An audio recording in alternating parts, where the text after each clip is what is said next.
Kepadamu ku Kenalkan, nama saya Westri Jani Salelago dari Prodi Sosiologi Agama. Ini saya akan menjelaskan materi tentang kehendak kebebasan dalam filsafat Kristen. Kehendak kebebasan dalam filsafat Kristen. Konsep kehendak kebebasan adalah salah satu topik penting dalam pemikiran filsafat Kristen. Ajaran Kristen memandang manusia memiliki kebebasan untuk memilih antara kebaikan dan kejahatan, yang kemudian mempengaruhi nasib mereka di kemudian setelah kematian. Konsep kehendak kebebasan dalam ajaran Kristen. 1. Anugerah ilahi kaum Kristen meyakini kehendak kebebasan manusia adalah pemberian Tuhan, sehingga manusia dapat memilih untuk taat atau menolak Tuhan. 2. Tanggung jawab moral. Kehendak kebebasan membawa konsekuensi tanggung jawab atas pilihan manusia, baik yang maupun yang buruk.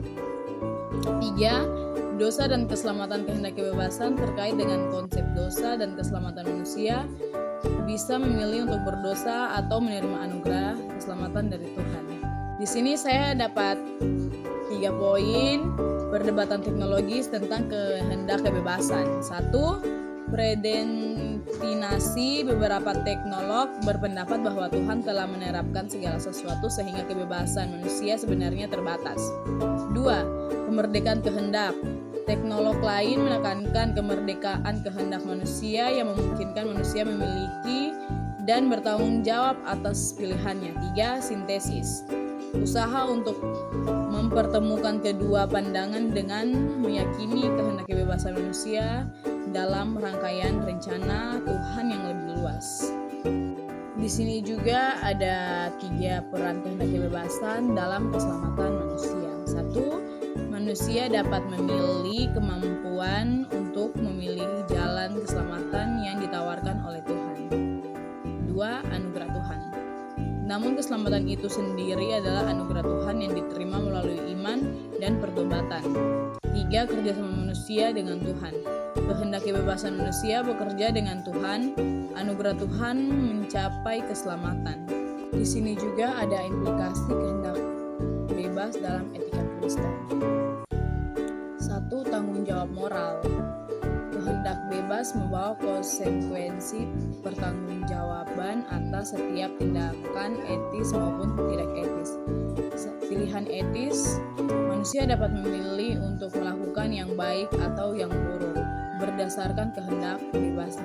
2. Kebebasan terbatas. Namun kehendak bebas manusia terbatas dan tidak mutlak karena dipengaruhi oleh faktor-faktor lain.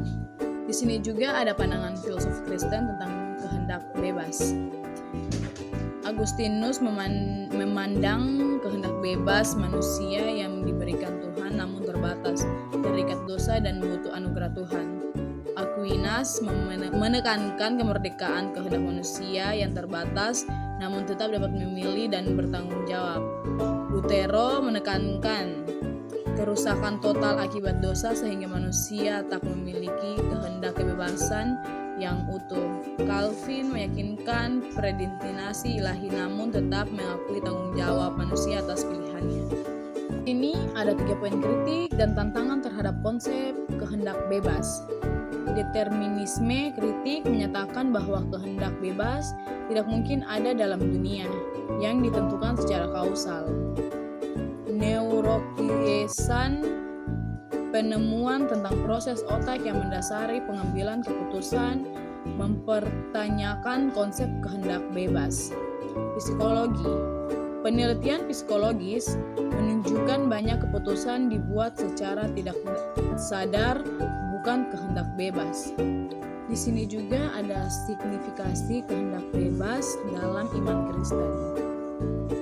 Tanggung jawab moral kehendak bebas menjadi dasar bagi manusia untuk mempertanggungjawabkan pilihannya. Keselamatan kehendak bebas mungkin manusia untuk menerima atau menolak keselamatan dari Tuhan. Etika kehendak bebas merupakan fondasi bagi pengembangan etika dan moralitas Kristen. Hubungan manusia dengan Tuhan kehendak bebas menjadi dasar bagi relasi. sini juga ada beberapa kajian. 1. Kajian teologis terhadap kematian menurut perspektif filsafat Plato dan kaitannya dengan pandangan iman Kristen. 2. Pemikiran postmodernisme dan pandangan terhadap ilmu pengetahuan 2021 membahas kebebasan individu dalam konteks postmodernisme dalam agama Kristen. 3. Jurnal Manusia dan Kehendak Budi di tahun 2022 menganalisis kehendak bebas manusia dalam perspektif Kristen.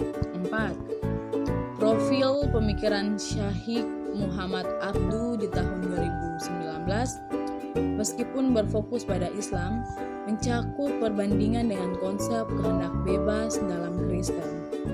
5. Konsep demokrasi deliberatif tahun 2019. Diskusi tentang kebebasan dan tanggung jawab dalam demokrasi dan perspektif Kristen.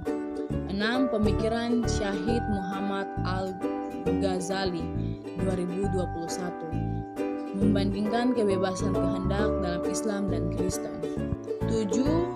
Etnofilosofi mempertahankan identitas budaya dan bahasa etnik Batak Toba di tahun 2019, mengkaji kebebasan kehendak dalam konteks budaya Kristen Batak Toba.